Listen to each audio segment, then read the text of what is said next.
శ్రీ గురుభ్యో నమః. శ్రీమాత్రే నమః. శ్రీ మహాగణాధిపతయే నమః.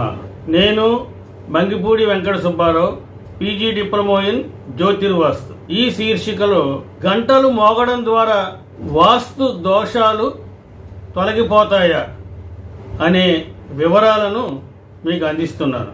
గంట ఓం శబ్దానికి లేదా సృష్టి శబ్దానికి చిహ్నంగా పరిగణించబడుతుంది. అందుకే గంట కొడతారు. అన్ని రకాల వాస్తు దోషాలు కూడా గంట మోగించడం ద్వారా తొలగిపోతాయి.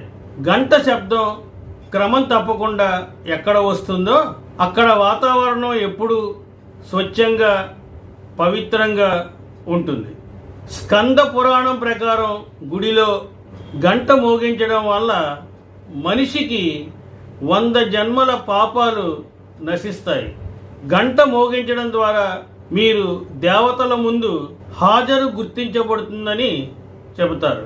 గంట శబ్దం యొక్క కంపనాలు వాతావరణంలో వ్యాపించినచో బ్యాక్టీరియా, వైరస్ మొదలైన వాటిని నాశనం చేస్తాయి. లయబద్ధమైన గంట శబ్దం మనస్సు నుండి ఉద్విగ్నతను తొలగించి శాంతిని కలగజేస్తుంది. నిరంతరం గంట మోగించడం ద్వారా ప్రతికూల శక్తులు తొలగిపోతాయి. కాలచక్రానికి ప్రతీకగా గంటను పరిగణిస్తారు. ఆలయంలోని దేవత లేదా దేవతల హోమ సమయంలో గంట మోగిస్తారు. స్వస్తి, శుభమస్తు.